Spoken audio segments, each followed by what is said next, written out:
Hi everyone, welcome to study journey. Friends, जैसा कि आप सभी को पता है कि कल चंडीगढ़ पीआरटी का एग्जाम था। तो उस एग्जाम के अंदर आपके टीचिंग एप्टीट्यूड के किस प्रकार के क्वेश्चन पूछे गए थे, आपको उनका आंसर किस प्रकार से करना चाहिए था, और जिन्होंने पीआरटी का एग्जाम दिया था वो एक बार अपनी आंसर जो की है वो भी इसके साथ मैच कर सकते हैं।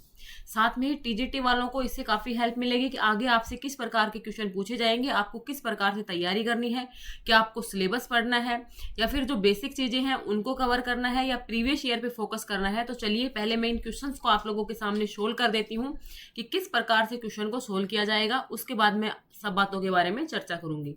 आप अगर इसमें इंटरेस्टेड हैं तो वीडियो को लाइक कर दीजिएगा और आगे देख लीजिएगा, अदरवाइज आप लोग यहीं से स्किप कर सकते हैं। देखिए, जो ये वहाँ पे फर्स्ट क्वेश्चन है टीचिंग एप्टीट्यूड का, कक्षा में चर्चा अधिक प्रभावी होगी यदि चर्चा का विषय है discussion in class will be more effective. जो डिस्कशन है भाई वो मोर इफेक्टिव कब होगा ये पूछा गया है।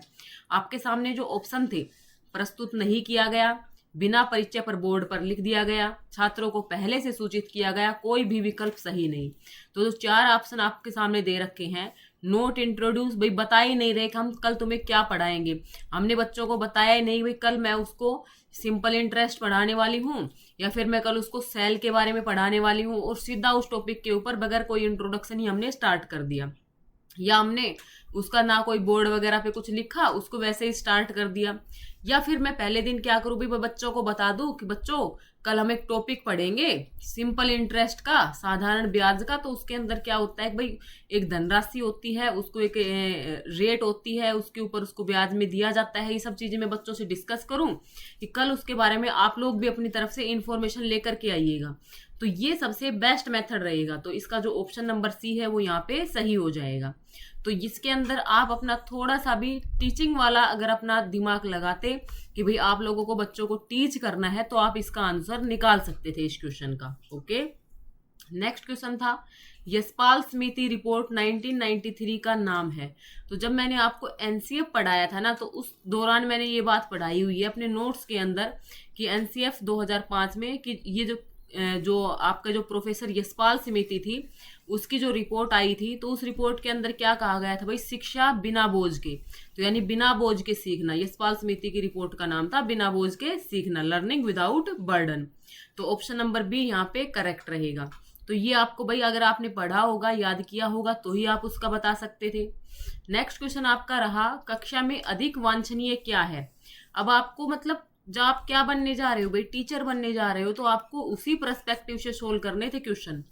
एक शिक्षक केवल पाठ्यक्रम सामग्री तक ही सीमित व्याख्यान दे रहा है, भाई जो भी उसके पाठ्यक्रम में है। जैसा कि मैंने आपको बताया कि भाई सेल के बारे में पढ़ा रहा है तो सिर्फ सेल के बारे में ही पढ़ा रहा है, वो पौधे की लाइफ किस प्रकार से होती है, कैसे नहीं होती है, सेल के बाद क्या उसमें प्रोसेस होता है, भाई वो सब चीजें नहीं बता रहा है आपको। फोटोसिंथेसिस वगैरह नहीं बता रहा है भाई, क्या इसका कहाँ पे साइटोप्लाज्मा, मतलब इस प्रकार से नहीं बता रहा है। वो अपने कंटेंट को क्या रख रहा है, लिमिटेड रख रहा है। एक शिक्षक केवल छात्रों द्वारा उठाए गए प्रश्न, जो छात्र पूछते हैं उसका जवाब देता है, अदरवाइज वो जवाब ही नहीं देता है। एक शिक्षक सख्त अनुशासन बनाए रखता है, बिल्कुल वहां पे क्या बनाए रखता है भाई, डिसिप्लिन को स्ट्रिक्ट रखता है, और अनियमित रूप से उपस्थिति लेता है, एंड टेकिंग अटेंडेंस इरेगुलरली, और समय से अटेंडेंस भी नहीं लेता है। एक शिक्षक पाठ और अपने स्वयं के शोध के आधार पर व्याख्यान दे रहा है, भाई उसको जो लेक्चर है वो उसको किस प्रकार से डिलीवर करता है, उसने उसको समझा है कि उसके अंदर क्या है, और अपना भी उसके अंदर क्या किया है, उसने रिसर्च किया है। तो आप जब इन ऑप्शन को पढ़ोगे तो पढ़ने के बाद ही आपको समझ में आ जाएगा कि भाई अगर हम टीचर हैं तो हमें बच्चे को किस प्रकार से पढ़ाना है। तो ऑप्शन नंबर डी यहाँ पे क्या हो जाएगा, करेक्ट हो जाएगा। ओके, नेक्स्ट क्वेश्चन था भाई, स्वयं प्रभा का कौन सा चैनल मनोविज्ञान और गृह विज्ञान संबंधित विषयों से जुड़ा हुआ है। तो अब देखिए सिलेबस के अंदर स्वयं और स्वयं प्रभा का जिक्र किया गया था, तो स्वयं प्रभा से एक क्वेश्चन को उठाया गया है। तो इसी प्रकार से जो टीजीटी वाले हैं उनको अपना सिलेबस भी पढ़ना है और बेसिक चीजों की भी समझ रखनी है। अब तक मैं आपको ये फोर्थ क्वेश्चन करवा रही हूँ, तो फोर्थ क्वेश्चन में दो क्वेश्चन तो आपके भाई याद करिए हुए, अगर आपने थे तो आप कर सकते थे, और दो क्वेश्चन आपके कैसे थे जो आप अपनी सूझबूझ से कर सकते थे। ओके, तो इसका ऑप्शन नंबर सी सही रहेगा। सारस्वत जो है वो मनोविज्ञान से, साइकोलॉजी से और आपके होम साइंस से जुड़ा हुआ है। नेक्स्ट क्वेश्चन देखिए भाई, टीचिंग एप्टीट्यूड का, ये बीच में अलग क्वेश्चन आ गए थे। ये देखिए, विभिन्न स्तरों पर शिक्षार्थी की आवश्यकता, रुचि, योग्यता और क्षमताओं पर आधारित होना चाहिए ताकि उन्हें पूर्ण रूप से साकार करने के लिए आवश्यक कौशल, ज्ञान, दृष्टिकोण, मूल्यों को प्राप्त किया जा सके। Khalistan should be based on the need, interest, aptitude, abilities of learner at different levels in order to acquire necessary skills, knowledge, attitude values for realising their full potential. कि जो बच्चा है, जो शिक्षार्थी है, स्टूडेंट है, उसकी भाई आवश्यकता भी हो, रुचि भी ध्यान रखी जाए, योग्यता भी, उसकी जो कैपेसिटीज हैं, उसकी जो कैपेबिलिटीज हैं, उनको भी ध्यान में रखा जाए और इस प्रकार से उसको पूरा कौशल, ज्ञान, उसके अंदर वैल्यूज डेवलप किए जाएं। तो भाई ये ऐसा सब किस में होगा? अब देखो, आप जब ऑप्शन को पढ़ते भाई, इवेल्युएशन तो कब होता है भाई? जब हम उसको टीच करवा देते हैं उसके बाद ही करते हैं। असेसमेंट भी इवेल्युएशन का ही पार्ट होता है।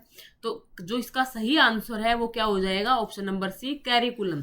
कि जो आपका पाठ्यक्रम हो वो इस आधार पर किया जाए कि बच्चे की सभी बातों का, उसके अंदर उसके इंटरेस्ट का भी, उसकी योग्यताओं का भी, सब किसी का उसके अंदर क्या रखा जा रहा हो? ध्यान रखा जा रहा हो। ओके, नेक्स्ट देखिए भाई, निम्नलिखित में से कौन सा शिक्षक नियोजन का एक दृष्टिकोण है? शिक्षक नहीं, शैक्षिक नियोजन, एजुकेशनल प्लानिंग। तो भाई जो एजुकेशनल प्लानिंग है उसके लिए एक सही अप्रोच आपसे पूछी गई है। ऑप्शन थे आपके सामने, man power approach, social demand approach, both A and B. तो अकॉर्डिंग टू मी इसका जो आंसर है भाई ऑप्शन नंबर सी होना चाहिए। भाई मैन पावर अप्रोच का भी ध्यान रखा जाना चाहिए और सोशल डिमांड का भी, क्योंकि बच्चे को भाई समाज में ही रहना है, समाज से ही सीखना है, तो सोशल डिमांड अप्रोच भी वहां पे जरूरी है। तो both A and B according to me यहाँ पे सही होने चाहिए। नेक्स्ट देखिए भाई, एक शिक्षक पाठ्यचर्या और पाठ्येतर गतिविधियों दोनों में कक्षा में अनुशासन बनाए रखने में सख्त होता है। हालांकि शिक्षण अधिगम और अन्य गतिविधियों के संचालन में संदेहों के स्पष्टीकरण के संबंध में चर्चा की गुंजाइश हमेशा बनी रहती है।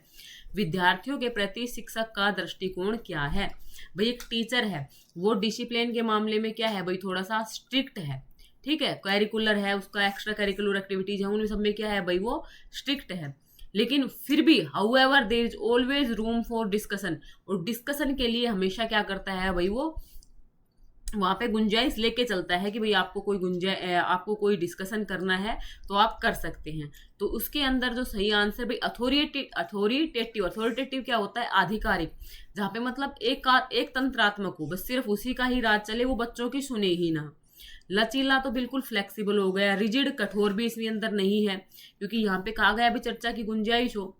तो अकॉर्डिंग टू मी इसका आंसर भी क्या होना चाहिए आपका? डेमोक्रेटिक होना चाहिए, लोकतांत्रिक होना चाहिए, क्योंकि यहाँ पे भाई गुंजाइश दी गई है, गुंजाइश है यहाँ पे। ओके, नेक्स्ट है, किसी छात्र के व्यवहार के परिणामों की पूर्व अनुमान करने के लिए एक छात्र के वातावरण की योजना बनाना या व्यवस्थित करना कहलाता है। यहाँ पे देखो, students environment in order to predict the consequences of a student's behaviour is referred to as prompting कहलाता है। भाई उसको संकेत दिया जा रहा है, छात्र के वातावरण की योजना बना रहा है, इसके अंदर उसको व्यवस्थित कर रहा है। सुदृढ़ीकरण यानी रेनफोर्समेंट क्या होता है भाई? प्रबलन देना उसको, मतलब किसी काम को करने में असमर्थ है लेकिन उसको मोटिवेट करके उस काम को करवाना। तो ये तो ऐसा तो नहीं है। स्टिमुलस कंट्रोल, बच्चे के अंदर जो उसकी जो स्टिमुलस है, उत्तेजनाएं हैं, उनको कंट्रोल कर रहा है। वातावरण की योजना बना रहा है, तो योजना बनाना अकॉर्डिंग टू मी इसका जो आंसर है भाई ऑप्शन नंबर सी के साथ जाएंगे। शेपिंग के साथ यहाँ पे हम जाने वाले हैं। ओके, नेक्स्ट क्वेश्चन देखिए भाई, दृष्टिकोण, मूल्य और रुचियां खालिस्तान द्वारा प्रतिबिंबित होती हैं। किसकी बात कर रहा है? Attitudes, values and interest. तो एटीट्यूड, वैल्यूज, इंटरेस्ट, ये सब किस में आते हैं भाई? अफेक्टिव डोमेन में आते हैं। जो आपने ब्लूम टैक्सोनॉमी है उसको पढ़ा होगा अगर आप लोगों ने, तो वहां पे आपको cognitive domain, psychomotor domain, affective domain मिलेंगे। तो जो रुचि वगैरह होती है, इंटरेस्ट वगैरह होते हैं आपके, तो ये किसके अंदर आ जाते हैं? दृष्टिकोण वगैरह, ये सब अफेक्टिव डोमेन में आते हैं। ओके, नेक्स्ट है, मूल्यांकन के किस पहलू का उपयोग तब किया जाता है जब एक शिक्षक यह सुनिश्चित करता है कि छात्र गणित में एक अभ्यास पूरा करे और यह भी सुनिश्चित करे कि निर्देश स्पष्ट और विशिष्ट हों। When a student complete an exercise को कंप्लीट करे मैथमेटिक्स की, and also make sure that instruction are clear and specific. जो इंस्ट्रक्शन थी वो आपकी स्पष्ट और विशिष्ट थी। तो वहां पे यानी आपकी क्या होगी भाई? जो मूल्यांकन था उसकी क्या बता रखी है? ये स्पेसिफिकेशन बता रखी है। तो प्रैक्टिकल होना जैसा कुछ नहीं है वहाँ पे, रिलायबिलिटी की भी कोई बात नहीं कर रहा है, कंसिस्टेंसी की भी बात नहीं है, वहाँ पे किसकी बात है भाई, वैलिडिटी की बात है। तो ऑप्शन नंबर ए आपका यहाँ पे सही हो जाएगा। नेक्स्ट क्वेश्चन हमारे पास भाई, शिक्षण के संज्ञानात्मक सिद्धांत के प्रतिपादक। तो यहाँ पे वही जो शिक्षण के संज्ञानात्मक सिद्धांत है, जो आपकी the proponent of the cognitive theory. तो इसके जो ऑप्शन दिए गए हैं, ऑप्शन के अकॉर्डिंग आपका जो आंसर है वही एनएल गेज के साथ जाएगा। ओके, नेक्स्ट क्वेश्चन था भाई इसका आपका, कक्षा में छात्रों के बीच रुचि बनाए रखने के लिए एक शिक्षक को क्या करना चाहिए। तो आप वहां पे अपने आप को एक शिक्षक की तरह देखोगे ना, कि भाई शिक्षक के अकॉर्डिंग मुझे क्या करना चाहिए जो बच्चों के हित में हो, जो स्टूडेंट्स हैं उनके हित के लिए कोई कार्य करना हो। शिक्षण सहायक सामग्री का अधिकतम उपयोग करना, भाई टीचिंग लर्निंग मेथड यहाँ जो आपकी टीचिंग लर्निंग मटेरियल्स है उनका यूज करना, डिस्कशन करना, भाई बार बार में बच्चों से क्या पूछना, क्वेश्चन पूछना। तो इन सभी का ही शिक्षण को प्रभावी बनाने के लिए इन सभी का ही यूज हम करेंगे। तो ये आपका सही आंसर हो जाएगा option number D. Okay, next भाई इसमें टीचिंग एप्टीट्यूड का क्वेश्चन क्या था, ये तो हो गया। नेक्स्ट हाँ, एक ये क्वेश्चन था कि भाई 13 को क्या करता है, 31 कंसीडर करता है एक स्टूडेंट, जो आपका 13 है उसको 31 लिखता है, बी और डी के बीच में भ्रमित हो जाता है। कभी कभी हमारे बच्चे, खुद के बच्चे भी, मेरा कभी कभी जब छोटा था तब ऐसी दिक्कतें कर देता था, 13 को 31 पढ़ देगा, या उसको मैं बोलती थी बोल बनानी है तो वो दाल बना देता, इस प्रकार से। तो ये गलतियां जो होती हैं, ये ना तो विजुअल इम्पेयरमेंट होता है इनमें, ना मेंटल रिटार्डेशन होता है, बल्कि ये क्या होती है, एक प्रकार की लर्निंग डिसेबिलिटी होती है, सीखने में अक्षमता होती है बच्चे की। ठीक है, तो भाई ये क्वेश्चन थे आपके चंडीगढ़ पीआरटी के टीचिंग एप्टीट्यूड के, जिनमें मैंने कोशिश की है कि आपको मैं 99% एक्यूरेसी के साथ आपको जो आंसर की है वो बता पाऊँ। अगर फिर भी इसमें कुछ फेरबदल आता है तो मैं ऑफिशियल आंसर की आने के बाद आप लोगों के साथ पिन कर दूंगी कमेंट में। बाकी आप लोग जो भी चंडीगढ़ टीजीटी या पीजीटी तो हो चुका है, चंडीगढ़ टीजीटी आप एग्जाम की प्रिपरेशन कर रहे हैं, तो आप लोगों को एक आइडिया मिला होगा कि जो रटने वाली चीज थी ना, वो तो आपसे 3 से 4 नंबर ही पूछे गए थे। बाकी जो और क्वेश्चन थे आप लोग प्रैक्टिस से सही कर सकते हो, या फिर आप अपने आप को एज ए टीचर कंसीडर करके भी सही कर सकते हो। आपको वहां पे सिर्फ बच्चों का हित सोचना होता है, बच्चों का जो हित है वो किस प्रकार से होगा, इंक्लूसिव एजुकेशन को ध्यान में रखना होता है, सभी बच्चों को साथ में लेकर के चलना होता है। अगर इस प्रकार के आप लोग अप्रोच लेकर चलोगे तो आप टीजीटी के अंदर भी अपने क्वेश्चन है उनको सही कर दोगे। तो चलिए फ्रेंड्स, इस वीडियो में इतना ही था।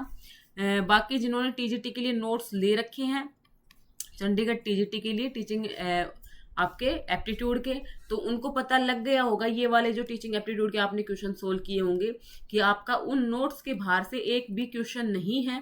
अगर आपने वो नोट्स पढ़े थे, थोड़ी बहुत आपने प्रीवियस ईयर की जो क्वेश्चन थे उनकी प्रैक्टिस की थी, तो आप लोगों ने आराम से सारे क्वेश्चन सही कर लिए होंगे।